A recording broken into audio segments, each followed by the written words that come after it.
ನೋಡಿ, ಮೊನ್ನೆ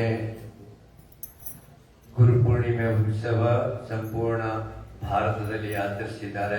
ನಾವು ಒಂದು ತಿಂಗಳ ಪೂರ್ತಿ ಇಡೀ ರಾಜ್ಯದಲ್ಲಿ ಬೇರೆ ಬೇರೆ ಕಡೆ, ಬೆಂಗಳೂರಿನಲ್ಲಿ ಸಾಫ್ಟ್ವೇರ್ ಇಂಜಿನಿಯರ್ಗಳು, ಬೇರೆ ಬೇರೆ ವರ್ತಕರು, ಬೇರೆ ಬೇರೆ ಉದ್ಯಮಿದಾರರು ಟೈಮ್ ನೋಡಿ ಹೆಂಗ ರಾಜ್ಯೋತ್ಸವ ನವೆಂಬರ್ ತಿಂಗಳ ಪೂರ್ತಿ ಮಾಡ್ತೀವಿ, ಹಂಗ ಈ ಗುರು ಉತ್ಸವ ನಾವು ಪೂರ್ತಿ ತಿಂಗಳ ಆಚರಣೆ ಮಾಡ್ತಾ ಇದ್ದೀವಿ.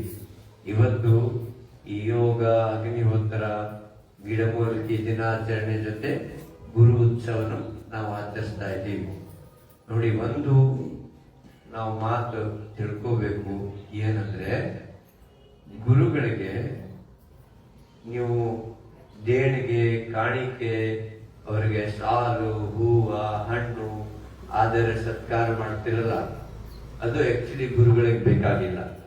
ನಾವು ಮಾಡ್ತೀವಿ ಸುಮ್ಮನೆ ಜನರ ಮುಂದೆ ತೋರಿಕೆ, ನಾ ಹಂಗ್ ಮಾಡೀನಿ ಹಿಂಗ್ ಮಾಡೀನಿ ಅಂತ ಹೇಳಕ್ಕೆ ನಾವು ಮಾಡ್ತೀವಿ. ಗುರುಗಳಿಗೆ ಅದು ಬೇಕಾಗಿಲ್ಲ. ಅವ್ರಿಗೇನ್ ಬೇಕು? ಉದಾಹರಣೆಗೆ ನನ್ನ ಅಧ್ಯಾತ್ಮ ಗುರುಗಳು ಸಿದ್ದೇಶ್ವರ ಅಪ್ಪಾಜಿ 35 ವರ್ಷ ಹಿಂದೆ ಒಂದು ಪ್ರವಚನದಲ್ಲಿ 50,000 ಜನ, ಕೊನೆಯ ವ್ಯಕ್ತಿ ನಾನು. ಆ ಪ್ರವಚನ ಒಂದು ತಿಂಗಳ ಪೂರ್ತಿ ಹೋಗಿದ್ವಿ ಅವ್ರ ಪ್ರವಚನ ಕೇಳಕ್. ಕೊನೆಯ ದಿನ ಹತ್ತಿರದಿಂದ ಅವ್ರನ್ನ ನೋಡೋ ಭಾಗ್ಯ ಸಿಕ್ತು. ಆದ್ರೆ ನಿಮ್ಗೆ ವಂಡರ್ ಅನ್ಸ್ಬೋದು, 10 ವರ್ಷ ತನಕ ಅವ್ರ ಪ್ರವಚನದಾಗ ಎಲ್ಲಿದ್ರೇನು ಪ್ರವಚನ ನಾನು ಕೇಳಿನಿ. 10 ವರ್ಷ ಆದ್ಮೇಲೆ ಈ ಪತಂಜಲಿ ಯೋಗದಲ್ಲಿ ಬಂದೆ. ಹರಿದ್ವಾರದಿಂದ ಯೋಗ ದೀಕ್ಷೆ ಪಡೆದ ಮೇಲೆ ಸಿದ್ದೇಶ್ವರ ಅಪ್ಪಗಳ ಪ್ರವಚನ ಬಂತು. ಯಾರು ಹೇಳಿದ್ರು, ಅಲ್ಲಿಗೆ ಗೊತ್ತಾಗಿತ್ತು ಗುರುಗಳಿಗೆ, ನಾನು ಪತಂಜಲಿ ಹೋಗೋದಕ್ಕಿಂತ ಮೊದಲೇ 10 ವರ್ಷ ಸಿದ್ಧ ಸಮಾಧಿ ಯೋಗ ಇಲ್ಲಿ ಯಾರನ್ನ ಯಶಸ್ವಿಯಾಗಿ ಮಾಡಿದವರು ಇದ್ದೀರಿ? ನೀವು ಮಾಡಿದ್ರೆ ಹೋಗಿದ್ರಿ. ಸಿದ್ಧ ಸಮಾಧಿ ಯೋಗ ಋಷಿ ಪ್ರಭಾಕರ್ ಗುರುಜಿ ಅಂತಿದ್ರು. ಗುರುಜಿ ಅವರ ಕಡೆ ನಾನು ಯೋಗಾಭ್ಯಾಸ 10 ವರ್ಷ ಮಾಡಿದ್ದೆ. ಹಿಂಗಾಗಿ ಯೋಗದ ಬಗ್ಗೆ ಗೊತ್ತಿತ್ತು. ಹರಿದ್ವಾರದಿಂದ ಬಂದು ನಾನು ಗುರುಗಳಿಗೆ ಬಿಜಾಪುರ ಹೋಗಿ ಜ್ಞಾನ ಯೋಗ ಆಶ್ರಮದಾಗೆ ಹಿಂಗ ಗುರುಗಳಿಗೆ ದೀಕ್ಷೆ ಪಡೆದು ಬಂದೀನಿ. ಅಪ್ಪ ಅವರೇ, ಈಗ ಕರ್ನಾಟಕದಲ್ಲಿ ಎಲ್ಲ ಕಡೆ ಯೋಗ ಮಾಡಿಸ್ಬೇಕು ಅಂದ್ರೆ ಅವರು ಪ್ರವಚನ ನಾನು ತರಬೇತಿ ಪಡೆದು ಬಂದ್ಮೇಲೆ ಪ್ರವಚನಕ್ಕೆ ಕರೆಸಿ ಒಂದಿನ ಪ್ರವಚನಕ್ಕೆ ವಿರಾಮ ನೀಡಿ ತಾವೇ ಕೊನೆಗೆ ಚೇರ್ ಹಾಕಿ ಕೆಳಗೆ ಕುಂತು ನನಗೆ ವೇದಿಕೆ ಬಿಟ್ಟುಕೊಟ್ಟು ಆ 50,000 ಜನರಿಗೆ ಯೋಗ ಮಾಡಿಸೋ ಅಂದ್ರು. ನಾನು ಇನ್ನು 50 ಮಂದಿಗೆ ಮಾಡಿಸಿದ್ದಿಲ್ಲ. ಇವ್ರು ಹೆಂಗ್ ಮಾಡಿಸೋದು ಅಂತ ಹೇಳಿ ನನಗೆ ಭಾರಿ ಗಾಬರಿ ಆಯ್ತು. ದೊಡ್ಡ ದೊಡ್ಡ ಸ್ವಾಮಿಗಳೆಲ್ಲ ಕೆಳಗೆ ಕುಂತಾರ, ವೇದಿಕೆ ಮೇಲೆ ನನಗೆ ಕುಂದಿಸ್ಯಾರ. ನೀವು ಹೇಳ್ತೀರಿ ಅಂತ ಒಂದೇ ಮಾತಂದ್ರು, ರಾಮದೇವ್ ಬಾಬಾ ಯೋಗ ಭಾರತ ಮಾಡ್ತಾರೆ, ಪವರ್ಲಾಲ್ ಆರ್ಯ ಅವರು ಅವರಿಂದ ದೀಕ್ಷೆ ಪಡೆದು ಬಂದಾರ, ಇವರು ಯೋಗ ಕರ್ನಾಟಕ ಮಾಡ್ತಾರೆ ಅಂದ್ಬಿಟ್ರು ಸ್ವಾಮಿ. ಇದು 30 ವರ್ಷ ಹಿಂದಿನ ಮಾತು. ಆದ್ರೂ ಅವರ ಆಶೀರ್ವಾದ ಆಯ್ತು. ನಾನು ಮಾತಾಡಿದ ಮೇಲೆ ಕೊನೆಗೆ 2 ಮಾತಂದ್ರು. ನೋಡಿ, ಎಲ್ಲೂ ರಾಜಸ್ಥಾನ, ಎಲ್ಲೂ ಕರ್ನಾಟಕ, ಇಲ್ಲಿ ಬಂದು ಎಷ್ಟು ಚಂದ ಕನ್ನಡ ಮಾತಾಡ್ತಾರೆ. ಇದು ಅಪ್ಪ ಅವ್ರ ವಾಣಿ. ಸಿದ್ದೇಶ್ವರ ಹಬ್ಬ ಮಾತಾಡಿದ್ದು ನನಗೆ ಕ್ಷಣಕ್ಕೆ ನೆನಪಾಗ್ತದೆ. ಅದರಿಂದ 18 ಲಕ್ಷ ಕಿಲೋಮೀಟರ್ ನಾನು ಪ್ರವಾಸ ಮಾಡಿದ್ದೀನಿ ಇಡೀ ರಾಜ್ಯದಲ್ಲಿ. ಸಂಪೂರ್ಣ ಕರ್ನಾಟಕದ ಎಲ್ಲ ಜಿಲ್ಲೆಗಳು, ಎಲ್ಲ ತಾಲೂಕುಗಳು, 3,000ಕ್ಕಿಂತ ಹೆಚ್ಚು ಹಳ್ಳಿಗಳಿಗೆ ಹೇಳಿ ಹೋಗಿ ಇಲ್ಲಿ ಅಭ್ಯಾಸ ಮಾಡಿಸಿ. ಎಲ್ರಿಗೂ ವಂಡರ್ ಅನ್ಸ್ಬೋದು, ನಾನು ಶಾಲೆಗೆ ಹೋಗಿ ಕನ್ನಡದ ಕಲ್ತಿಲ್ಲ, ಆದರೆ 3 ಹಿಂದಿ ಪುಸ್ತಕ ಕನ್ನಡಕ್ಕೆ ಅನುವಾದ ಮಾಡಿದ್ದೆ. ಹಂಪಿ ಕನ್ನಡ ಯೂನಿವರ್ಸಿಟಿ ಒಳಗಡೆ ಯೋಗ ಅಧ್ಯಯನ ವಿಭಾಗ ಆರಂಭ ಮಾಡಿವಿ. ಅದರ ಮುಖ್ಯಸ್ಥರು ನಮ್ಮ ಪತಂಜಲಿ ಕಾರ್ಯಕರ್ತರಿದ್ದಾರೆ. ಅದಕ್ಕೆ ಸಿಲೆಬಸ್ ಮಾಡಿ ಕೊಡ್ತೀವಿ. ಈಗ ಒಂದು 8 ಸಣ್ಣ ಹಿಂದಿ ಪುಸ್ತಕಗಳನ್ನು ಮೊನ್ನೆ ಹರಿದ್ವಾರದಿಂದ ಕೊಟ್ಟಿದ್ದಾರೆ. ಇದೇ ತಿಂಗಳ ಅದನ್ನು ಅನುವಾದ ಮಾಡಿ ನಿಮ್ಮೆಲ್ಲರಿಗೆ ಆ ಪುಸ್ತಕಗಳು ಕನ್ನಡದಲ್ಲಿ ಹಂಚ್ತೀವಿ. ಇದು ಯೋಗದ ಶಕ್ತಿ, ಯೋಗದ ಬಲದಿಂದ ಏನ್ ಬೇಕು ನೀವು ಸಾಧಿಸಬಹುದು. ಇದು ಸಾಮಾನ್ಯ ಒಂದು ವಿದ್ಯೆ ಅಲ್ಲ. ಸಂಪೂರ್ಣ ವಿಶ್ವ ಇದನ್ನು ಒಪ್ಪಿಕೊಂಡಿದೆ. ಅಮೆರಿಕದವರು ತಮ್ಮ ಮಿಲಿಟರಿ ಒಳಗಡೆ ಯೋಗ ಅನಿವಾರ್ಯ ಮಾಡ್ಯಾರ, ಕಡ್ಡಾಯ ಮಾಡ್ಯಾರ. ನಮಗೆ ಇನ್ನೂ ಗೊತ್ತಿಲ್ಲ. ಈ ಧಾರವಾಡದಾಗೆ ಒಂದು 4-5 ಲಕ್ಷ ಜನ ಇದ್ದಾರೆ. ಆದ್ರೆ ಅದ್ರಾಗ ಎಲ್ಲ ಸೇರಿದ್ರೆ 1,000-2,000 ಜನ ಯೋಗ ಮಾಡ್ತಾರೆ. ಎಷ್ಟು ಪರ್ಸೆಂಟ್ ಆಯ್ತು? ಆದ್ರೆ ನಮ್ಮವ್ರಿಗೆ ಅನಿಸ್ತದೆ, ಬಹಳ ಮಾಡೀವಿ ನಾವು, ಅಲ್ಲಿ ಮಾಡಿ ಗುರುಜಿ, ಇಲ್ಲಿ ಮಾಡೀವಿ, ಅಲ್ಲಿ ಮಾಡೀವಿ, ಇಲ್ಲಿ ಮಾಡೀವಿ ಅಂತ ಎಲ್ರಿಗೂ ಅನಿಸ್ತದೆ. ಆದ್ರೂ 1% ತಲುಪಿಲ್ಲ ನಾವು. 99% ಜನ ಇನ್ನೂ ಯೋಗ ಮಾಡ್ತಾ ಇಲ್ಲ. 99% ಜನ ಉಳಿದಿದ್ದಾರೆ. ಅದಕ್ಕೆ ನಮ್ಮ ಪ್ರಯತ್ನ ನಾವು ನಿರಂತರ ಮಾಡೋಣ. ಒಂದಿನ ಬಿಡದೇನೆ ಇದನ್ನು ಮಾಡೋಣ. ಗುರುಗಳಿಗೆ ಏನ್ ಬೇಕು? ಈ ಸೇವೆ ಬೇಕು. ಅವರಿಗೆ ಹಣ ಬೇಕಾಗಿಲ್ಲ, ಅವರಿಗೆ ಮಾನ ಸನ್ಮಾನ ಹಾರ ತುರಾಯಿ ಬೇಕಾಗಿಲ್ಲ. ಅವ್ರಿಗೆ ಬೇಕು ನಾವು ಅವರ ನಿರೀಕ್ಷೆ, ಅವ್ರಿಗೆ ಅಪೇಕ್ಷೆ ಏನಿದೆ, ಅವ್ರಿಗೆ ಯಾವುದ್ರಲ್ಲಿ ಖುಷಿ ಇದೆ, ಯೋಗ ಮಾಡುವುದರಲ್ಲಿ, ಯೋಗ ಮಾಡಿಸುವುದರಲ್ಲಿ. ಅದಕ್ಕೆ ನೋಡಿ, ಅದು ಯಾವಾಗ ಆಗ್ತದೆ ಗೊತ್ತಾ? ನಿಜವಾಗಿ ನಮ್ಮನ್ನು ಆ ಗುರುಗಳಿಗೆ ಸಮರ್ಪಣೆ ಮಾಡಿದಾಗೆ ಅನ್ಕಂಡೀಷನಲ್ ಸರೆಂಡರ್ನೆಸ್ ಅಂತಾರೆ ಇಂಗ್ಲಿಷ್ನಾಗ. ಜೀವನದಲ್ಲಿ ಒಂದು ಕ್ಷಣನೂ ಗುರುಗಳ ಮೇಲೆ ಸಂದೇಹ ಬರಬಾರದು, ಗುರುಗಳ ಮೇಲೆ ಅನುಮಾನ ಬರಬಾರದು, ಗುರುಗಳ ಮೇಲೆ ಅವಿಶ್ವಾಸ ಬರಬಾರದು. ಬಂದ್ರೆ ನೀವು ಮತ್ತೆ ಅವರನ್ನು ಗುರುಗಳಂತೆ ನೀವು ನಂಬಲಿಕ್ಕೆ ಸಾಧ್ಯ ಇಲ್ಲ. ಗುರುಗಳ ಅನುಗ್ರಹ ನಿಮ್ಮ ಮೇಲೆ ಆಗ್ಲಿಕ್ಕೆ ಸಾಧ್ಯನೇ ಇಲ್ಲ. 100ಕ್ಕೆ 100 ಶ್ರದ್ಧೆ, ಭಕ್ತಿ, ಸಮರ್ಪಣ ಭಾವ.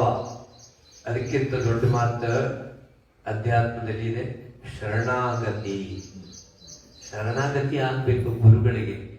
ಅದು ಆದರೆ ನೀವು ಕಣ್ಣು ಮುಚ್ಕೊಂಡು ನೆನಪು ಮಾಡ್ರಿ, ಸಿದ್ದೇಶ್ವರಪ್ಪ ನಿಮ್ಮ ಮಾಯಾಗ ಬರ್ತಾರೆ, ಅವರೇ ಮಾತಾಡ್ತಾರೆ, ಅವರೇ ಯೋಗಾಭ್ಯಾಸ ಮಾಡ್ತಾರೆ, ಅವರೇ ಪ್ರವಚನ ಮಾಡ್ತಾರೆ. ಕಣ್ಣು ಮುಚ್ಕೊಂಡು ನೆನಪು ಮಾಡ್ರಿ, ರಾಮದೇವ್ ಬಾಬಾನೇ ನಿಮ್ಮ ದೇಹದ ಒಳಗಡೆ ಪ್ರವೇಶ ಮಾಡಿ ಅವರೇ ಕಪಾಲಭಾತಿ ಮಾಡ್ತಾರೆ, ಅವರೇ ಸೂರ್ಯ ನಮಸ್ಕಾರ ಮಾಡ್ತಾರೆ. ಆ ಸಮರ್ಪಣೆ ಬೇಕು, ಆ ಶ್ರದ್ಧೆ ಬೇಕು. ನಾನು ಇದನ್ನ ಜೀವನದಲ್ಲಿ ಅನುಭವಿಸಿ ಮಾತಾಡುತ್ತೇನೆ. ಹಿಂದಿ ಮಾತಾಡ್ಬೇಕಾದ್ರೆ ರಾಮದೇವ್ ಬಾಬು ಬಂದು ಮಾತಾಡ್ತಾರೆ, ಕನ್ನಡ ಮಾತಾಡ್ಬೇಕಾದ್ರೆ ಸಿದ್ದೇಶ್ವರ ಅಪ್ಪಾಜಿ ಬಂದು ಮಾತಾಡ್ತಾರೆ. ಸುಳ್ಳಲ್ಲ, ಇದು ನಾನು ಅನುಭವಿಸಿದ್ದೇನು ನಿಮ್ಗೆ ಹೇಳಾಕತ್ತೀನಿ. ಯಾಕೆ ಹೇಳ್ತೀನಿ ಅಂದ್ರೆ, ಇಲ್ಲಿ ನಮ್ಮ ಕರ್ನಾಟಕದಲ್ಲಿ ನಮ್ಮ ಕಾರ್ಯಕರ್ತರೆ ರಾಮದೇವ್ ಬಾಬಾಗೆ ಯಾಕೆ ಬೇಕು ವ್ಯಾಪಾರ? ಅವ್ರೇನ್ರಿ ಬಿಸ್ನೆಸ್ ಮ್ಯಾನ್ ಆಗ್ಬಿಟ್ಟಾರ್ರಿ, ಅವ್ರು ವ್ಯಾಪಾರ ಮಾಡ್ತಾರ್ರಿ ಅಂತ ನಮ್ಮ ಕಾರ್ಯಕರ್ತರು, ನಮ್ಮ ಸಾಧಕರು ರಾಮದೇವ್ ಬಾಬಾನ ಶಿಷ್ಯರೇ ಮಾತಾಡ್ತಾರೆ. ಯಾಕೆ ಮಾತಾಡ್ತಾರೆ? ಅವರು ಗುರುವನ್ನು ಧಾರಣೆ ಮಾಡಿಲ್ಲ, ಗುರುವನ್ನು ಸ್ವೀಕಾರ ಮಾಡಿಲ್ಲ, ಅವ್ರ ಜೊತೆ ವಿಲೀನ ಆಗಿಲ್ಲ, ಏಕಾಕಾರ ಆಗ್ಬೇಕು. ಅವಾಗ ಎಲ್ಲವೂ ಗುರುಗಳು ನಡೆಸ್ಕೊಡ್ತಾರೆ. ನಿಮ್ಮ ಎಷ್ಟು ಕಷ್ಟ, ಎಷ್ಟು ನೋವು, ಎಷ್ಟು ಸಮಸ್ಯೆ ಬರಲಿ, ಕಣ್ಣು ಮುಚ್ಕೊಂಡು ನೆನಪು ಮಾಡ್ರಿ, ಅವರೇ ಪರಿಹಾರ ಮಾಡ್ತಾರೆ. ಬಟ್ ಆ ಸಮರ್ಪಣೆ ಬೇಕು. ರಾಮದೇವ್ ಬಾಬಾ ಇದನ್ನ ಯಾಕೆ ಮಾಡ್ಯಾರ ಅದು ಗೊತ್ತಿಲ್ಲ ನಮ್ಗೆ. ಒಂದು ಬೋರ್ಡ್ ಮಾಡ್ಯಾರ, ವಿಶ್ವ ನಾವೇನು CBSE ಬೋರ್ಡ್ ಇದೆ ಅಲ್ಲ, ಅದೇ ತರ ಭಾರತೀಯ ಶಿಕ್ಷಣ ಬೋರ್ಡ್ ಒಂದಾಗಿದೆ ಕೇಂದ್ರ ಸರ್ಕಾರ. ಅದಕ್ಕೆ 100 ಕೋಟಿ ಸೆಕ್ಯೂರಿಟಿ ಡಿಪಾಸಿಟ್ ಮಾಡಬೇಕು. 100 crores ಸೆಕ್ಯೂರಿಟಿ ಡಿಪಾಸಿಟ್ ಸಂಸ್ಥೆಯಿಂದ ಪತಂಜಲಿ ಯೋಗ ಪೀಠದಿಂದ ಮಾಡಿದ ಮೇಲೆ ಕೇಂದ್ರ ಸರ್ಕಾರ, ನಮ್ಮ ದೇಶದ ಯೋಗಿ ಪ್ರಧಾನಮಂತ್ರಿ ನರೇಂದ್ರ ಮೋದಿಜಿ ಅವರು ಲೋಕಸಭೆ ಒಳಗಡೆ, ರಾಜ್ಯಸಭೆ ಒಳಗಡೆ ಅದನ್ನ ಅಂಗೀಕಾರ ಆದ್ಮೇಲೆ, ರಾಷ್ಟ್ರಪತಿ ಅವರ ಮುದ್ರೆ ಹಾಕಿದ ಮೇಲೆ ಬೋರ್ಡ್ ಸುಮ್ಮನೆ ಆಗಲ್ಲ. ಹೆಂಗ CBSE ಬೋರ್ಡ್ ಐತೆ ಅಂತದ್ದು ಒಂದು ಬೋರ್ಡ್ ಈಗ ಪತಂಜಲಿ ಯೋಗ ಪೀಠ ಪರ್ಮಿಷನ್ ಸಿಕ್ಕಿದೆ. ಆ ಬೋರ್ಡ್ ಏನು? ಆ ಬೋರ್ಡ್ ನಲ್ಲಿ ಆಧುನಿಕ ಶಿಕ್ಷಣ ಏನು, ನಾವು ಗಣಿತ, ವಿಜ್ಞಾನ ಏನು ಓದ್ತೀವಲ್ಲ, ಸೈನ್ಸ್, ಬಯಾಲಜಿ, ಅದು ಪಾಠ ಮಾಡ್ತಾರೆ. CBSE ನಲ್ಲಿ ಏನ್ ಮಾಡ್ತಾರೆ ಅದು ಮಾಡ್ತಾರೆ. ಅದರ ಜೊತೆಗೆ ಭಗವದ್ಗೀತೆ, ಬಸವಣ್ಣನ ವಚನಗಳು, ಅಕ್ಕ ಮಹಾದೇವಿನ ವಚನಗಳು, ಪುರಾಣಗಳು, ಉಪನಿಷತ್ತುಗಳು, ವೇದ, ವ್ಯಾಕರಣ, ಸಂಸ್ಕೃತ, ಆಯುರ್ವೇದ ಎಲ್ಲವನ್ನೂ ಪಾಠ ಮಾಡ್ತಾರೆ.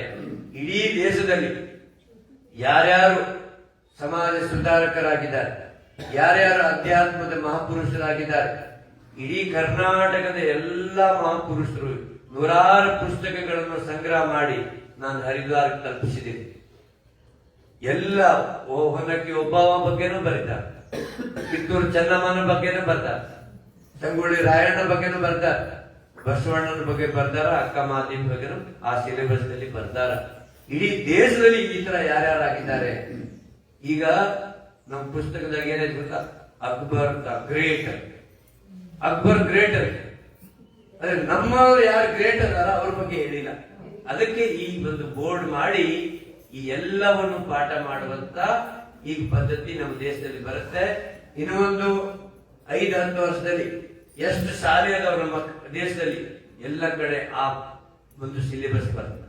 ಅಂದ್ರೆ ಲಕ್ಷಾಂತರ ಶಾಲೆಗಳು ಗುರುಕುಲಿಗೆ ಪರಿವರ್ತನೆ ಆಗ್ತದೆ. ಶಾಲೆಗಳನ್ನ ಗುರುಕುಲ ಆಗ್ತವೆ, ಕಾಲೇಜುಗಳು ಗುರುಕುಲ ಆಗ್ತಾವ. ಹಿಂದೆ ಇತ್ತು, ಹಿಂದೆ ನಮ್ಮ ಪೂರ್ವಜರು ಮಾಡಿದ್ರು. ಆದ್ರೆ ಇಲ್ಲಿ ನೀವು ಕೇಳಿದ್ರು, ಲಾರ್ಡ್ ಮೆಕಾಲೆ ಅಂತ ಒಬ್ಬರು ಬಂದಿದ್ದ. ಅವನು 7 ಲಕ್ಷ ಆ ಸಮಯ ಒಂದು ಹಳ್ಳಿಗೊಂದು ಗುರುಕುಲ ಇತ್ತು. ಆ ಎಲ್ಲ ಗುರುಕುಲ ಧ್ವಂಸ ಮಾಡಿ ಆತ ಬಹಳ ತೆರೆ ಓಡಿಸಿದ್ನಂತೆ. ಎಲ್ಲಿವರೆಗೆ ಗುರುಕುಲ ಇರ್ತದೆ, ಆ ಗುರುಕುಲದ ಶಿಕ್ಷಣ ಇರುತ್ತೆ. ನಾವು ಭಾರತೀಯರನ್ನು ಗುಲಾಮರು ಮಾಡಕ್ ಆಗಲ್ಲ ಅಂತ ಹೇಳಿ ಅದಕ್ಕೇನ್ ಮಾಡ್ಬೇಕು, ಗುರುಕುಲ ಧ್ವಂಸ ಮಾಡಿ ನಮ್ಮ ಶಿಕ್ಷಣ ಅವ್ರಿಗೆ ನೀಡಬೇಕು. ಆವಾಗ ನಮ್ಮ ಮಾತು ಕೇಳ್ತಾರ ಅಂತ ಹೇಳಿ ನಮ್ ಗುರುಕುಲ ಎಲ್ಲ ಹಾಳು ಮಾಡಿ ಅವ್ರ ಪದ್ಧತಿ. ಈಗ ದೇಶದಲ್ಲಿ ಈಗ ಇರೋ ಕಾನೂನು ಅವರಲ್ಲೇ ಅದಾವ. ಬ್ರಿಟಿಷರು ನಮಗ್ ಗುಲಾಮ ಮಾಡಕ್ಕೆ ಏನ್ ಕಾನೂನು ಮಾಡಿದ್ರು ಸದ್ಯ ಇವೇ ಅದಾವ. ಮೋದಿಜಿಯವರು ಬಂದು ಒಂದೊಂದು ತಿದ್ದಾಕತ್ತಾರ, ಆಗ್ಲೇ ಸಾವಿರಾರು ತಿದ್ದಾರ, ಆದ್ರೆ ಸದ್ಯ ಅವೇ ಅದಾವ.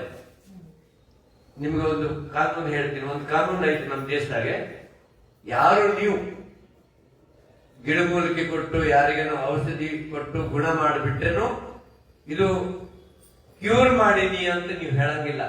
ನೀವೇನಾದ್ರೂ ಹೇಳಿದ್ರೆ ನಿಮ್ಗೆ ಜೈಲಿಗೆ ಹಾಕ್ತಾರೆ. ಇದು ನಮ್ಮ ದೇಶದ ಕಾನೂನು ಇದೆ. BP ಕ್ಯೂರ್ ಮಾಡೀನಿ, ಈ ತಪ್ಪಲ ಕೊಡ್ತಾರೆ ಅಂತ ನೀವು ಹೇಳ್ಬಿಟ್ರೆ ನಿಮ್ಗೆ ಜೈಲಿಗೆ ಹಾಕ್ತಾರೆ. ಶುಗರ್ ಕ್ಯೂರ್ ಮಾಡೀನಿ ಅಂತ ನಾವು ಇವತ್ತು ಕಾನೂನು, ನಮ್ಮ ದೇಶದ ಕಾನೂನು ಇವತ್ತಿದೆ. ಬ್ರಿಟಿಷರು ಮಾಡ್ಯಾರ ನಮ್ಮ ಕಾನೂನು. ರಾಮದೇವ್ ಬಾಬಾ ಹಂಗ ಹೇಳಿದ್ರು, ನಮ್ದು BP ಗ್ರೀಟ್ ಗುಳಿಗೆ ಐತಿ, 500 ಕೋಟಿ ಖರ್ಚು ಮಾಡಿ ಲ್ಯಾಬ್ ಮಾಡಿವಿ, 550 ಸೈಂಟಿಸ್ಟ್ಗಳು ಅದಾರ. ಆ ಔಷಧಿ ಇಲಿಗಳ ಮೇಲೆ, ಮಲದ ಮೇಲೆ, ಮೀನದ ಮೇಲೆ ನಾವು ಕ್ಲಿನಿಕಲ್ ಟ್ರಯಲ್ ಮಾಡಿ ಸಂಶೋಧನೆ ಮಾಡಿ ಆ ಔಷಧಿ ಶುಗರ್ ಅನ್ನು BP ಅನ್ನು ಗುಣ ಮಾಡ್ತದೆ ಅಂತ ಅವರು ಪೇಪರ್ದಾಗ ಹಾಕ್ತಾರ. ಇಂಡಿಯನ್ ಮೆಡಿಕಲ್ ಅಸೋಸಿಯೇಷನ್ ಅವರು ಕೇಸ್ ಮಾಡ್ಯಾರ. ರಾಮದೇವ್ ಬಾಬಾನ ಕೋರ್ಟ್ ನೋಟಿಸ್ ಬಂತು.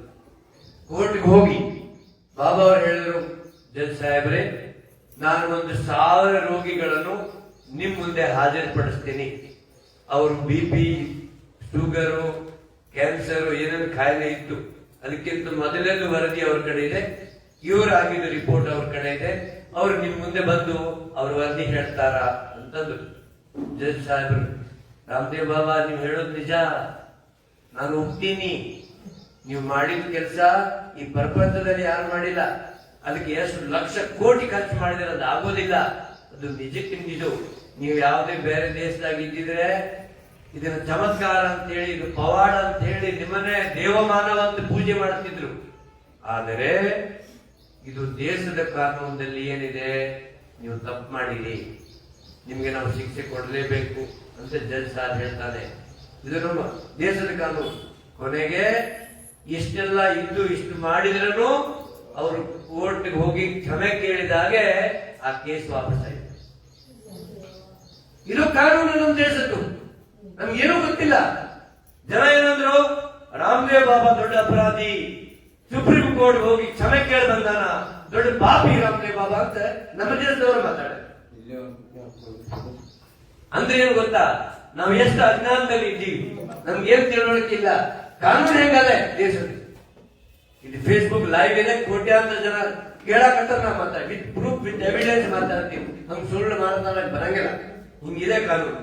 ಅದಕ್ಕೆ ಈಗ ನಾವು ಇಡೀ ದೇಶದ ಸ್ವಾಮಿಗಳು, ಸಂತರು ಒಂದು ನಿಯೋಗ ಈಗ ಸರ್ಕಾರಕ್ಕೆ ಭೇಟಿ ಆಗೋರಿದ್ದಾರೆ. ನೀವು ಕಾನೂನುಗಳು ಬಹಳ ತಿದ್ದಿರಿ, ಇದನ್ನು ಒಂದು ತಿದ್ದಬೇಕು ಅಂತ ಈಗಾಗಲೇ ಅರ್ಜಿ ಮಾಡ್ಯಾರ, ತಿರ್ತೀವಿ ಅಂತ ಅವ್ರು ಒಪ್ಕೊಂಡಾರ.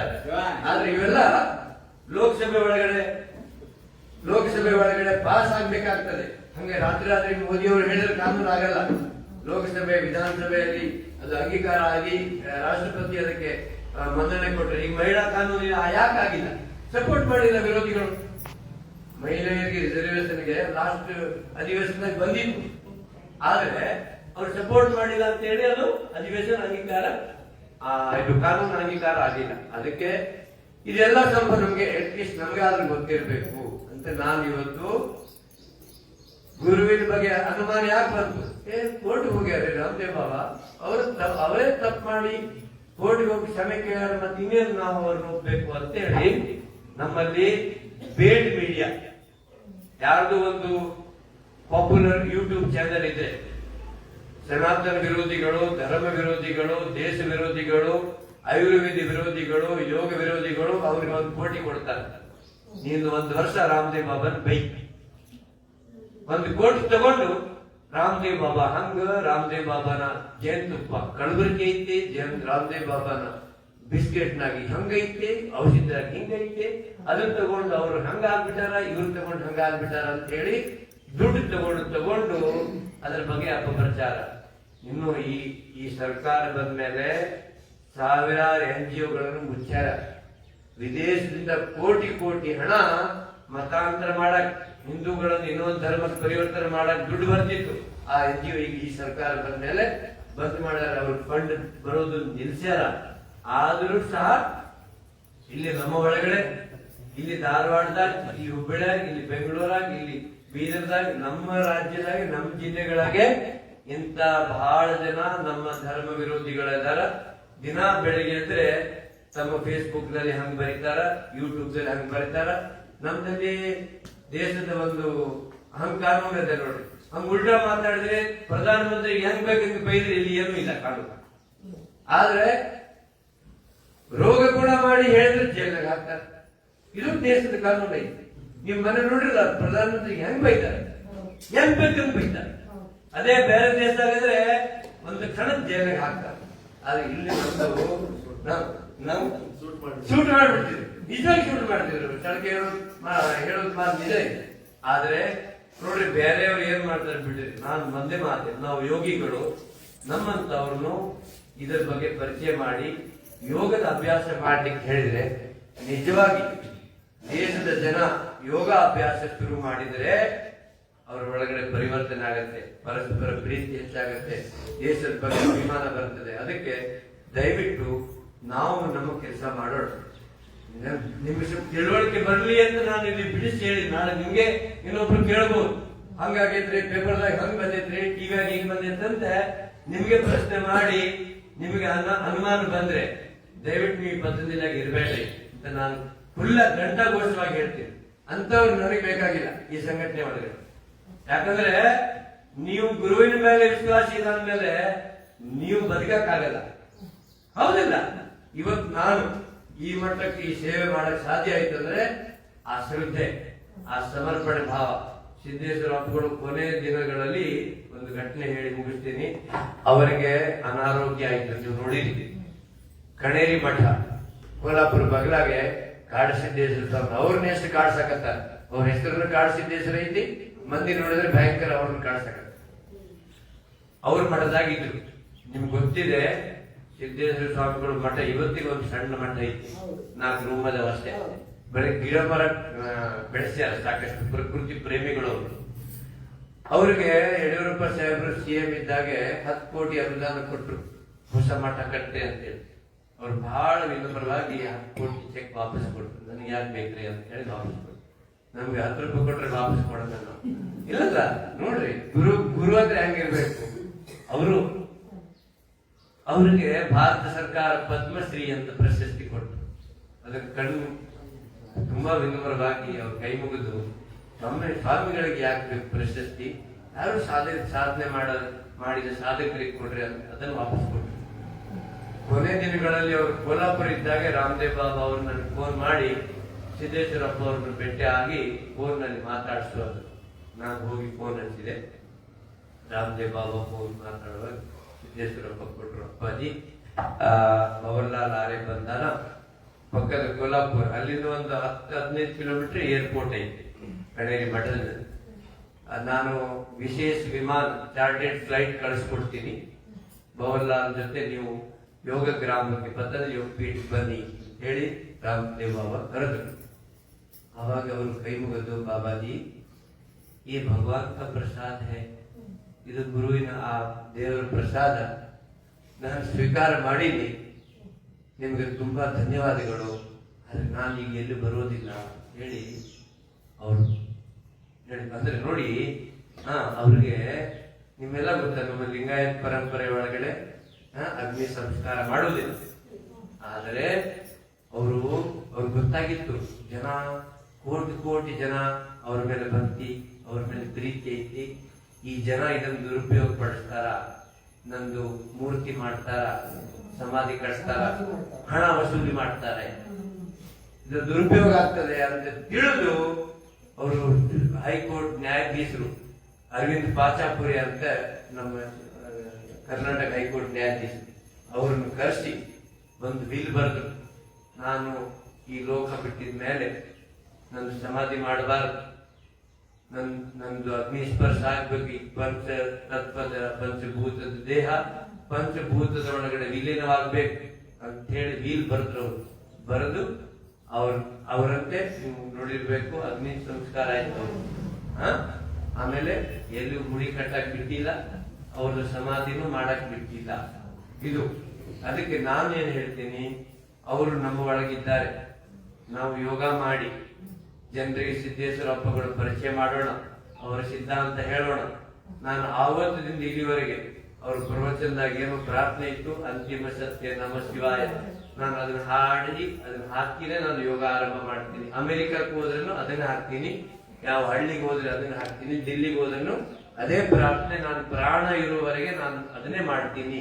ಅದು ನಾವು ಸಂಕಲ್ಪ ಮಾಡೋಣ. ಇವತ್ತಿನ ದಿನ ಎಲ್ಲ ಕಡೆ ಅವ್ರ ಕನಸಿತ್ತು ಯೋಗಮಯ ಕರ್ನಾಟಕ, ಇದನ್ನ ಎಲ್ಲರೂ ಸೇರ್ಕೊಂಡು, ಅದು ನಿಜವಾದ ಗುರು ಭಕ್ತಿ, ಅದು ನಿಜವಾದ ಗುರು ಶ್ರದ್ಧೆ, ಅದು ನಿಜವಾದ ಒಂದು ಸಮರ್ಪಣಾ ಭಾವ, ಶರಣಾಗತಿ ಭಾವ ಅಂತ ನಾನು ಎಲ್ರಿಗೆ ಪ್ರಾರ್ಥನೆ ಮಾಡ್ತಾ, ಇವತ್ತು ನೀವು ಬಂದು ಈಗ ಎಷ್ಟು ಜನ ಇದ್ದೀರಲ್ಲ, ಇಡೀ ಧಾರವಾಡ ಅಂತ ಅನ್ಕೋಬೇಕು. ನಾವು ಇಡೀ ಧಾರವಾಡದ ಪ್ರತಿನಿಧಿಗಳಿದ್ದೀವಿ, ಬ್ರಾಂಡ್ ಅಂಬಾಸಿಡರ್ ಇದ್ದೀವಿ. ಹೌದಲ್ಲ, ಇದು ಸಾಮಾನ್ಯರು ಯಾರೆಲ್ಲ ನಾವು, ಯಾಕಂದ್ರೆ ಆ ಗುರುವಿನ ಅನುಗ್ರಹ, ಭಗವಂತನ ವಿಶೇಷ ಪ್ರಸಾದ, ಯಾರು ಬಂದಿರಲ್ಲ ಅವರೆಲ್ಲ ವೇಟಿಂಗ್ ಲಿಸ್ಟ್ ನಾಗ ಅದ.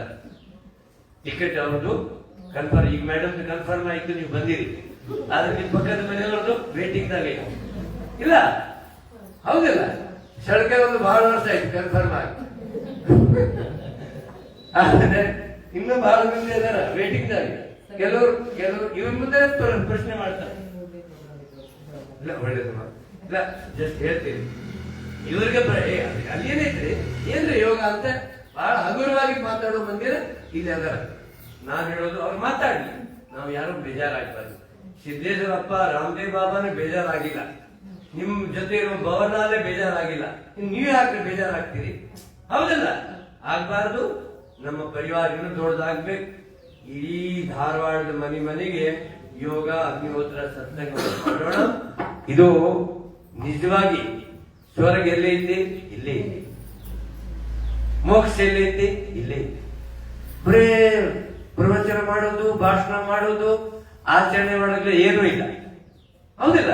ನೋಡಿ, ಭಗವದ್ಗೀತೆಯಲ್ಲಿ 3 ನಮ್ಗೆ ಯೋಗ ಹೇಳ್ತಾರೆ. ಯಾವುದು? ಜ್ಞಾನ ಯೋಗ. ಎಲ್ರು ಹೇಳಿ, ಜ್ಞಾನ ಯೋಗ, ಭಕ್ತಿ ಯೋಗ, ಕರ್ಮ ಯೋಗ. ಜ್ಞಾನ, ಕರ್ಮ, ಭಕ್ತಿ. ಜ್ಞಾನ ಯೋಗದ ಅಧ್ಯಯನ ಮಾಡಬೇಕು. ಅಟ್ಲೀಸ್ಟ್ 1 ಪುಟ ಆದ್ರೂ ಓದ್ಬೇಕು ನಾವು ದಿನ. ಬೆಳಿಗ್ಗೆ ಒಂದು ಅರ್ಧ ಗಂಟೆ ಆದ್ರೂ ಮೌನ ಇರ್ಬೇಕು. ಆಮೇಲೆ ಇರಕ್ಕಾಗಲ್ಲ, ಎದ್ದ ಮೇಲೆ ಅರ್ಧ ಗಂಟೆ ಸುಮ್ಮನೆ ಮೌನ ಇರಿ, ಯಾರ ಜೊತೆ ಮಾತಾಡ್ಬೇಕು, ಆಯ್ತಾ? ಅಧ್ಯಯನ ಮಾಡಿ. ಆಮೇಲೆ ಕರ್ಮಯೋಗ ಕಂಟಿನ್ಯೂ ಅಭ್ಯಾಸ ಮಾಡಿ. ಭಕ್ತಿ ಯೋಗ ಆಚರಣೆ ಇರಬೇಕು, ನಾವು ನುಡಿದಂತೆ ನಡಿಬೇಕು. ಇಷ್ಟು ತಿಳ್ಕೊಂಡ್ಬಿಟ್ರೆ ನಾವು ಯೋಗಿಗಳು. ಇನ್ನು ಉಳಿದಿದ್ದು ತಲೆ ಕೆಳಗೆ ಮಾಡಿ ಮೇಲೆ ಕಾಲ್ ಮಾಡಿದ್ರೆ ಅಷ್ಟೇ ಯೋಗಿಗಳಂತೆ ಅನ್ಕೋಬಾರ್ದು.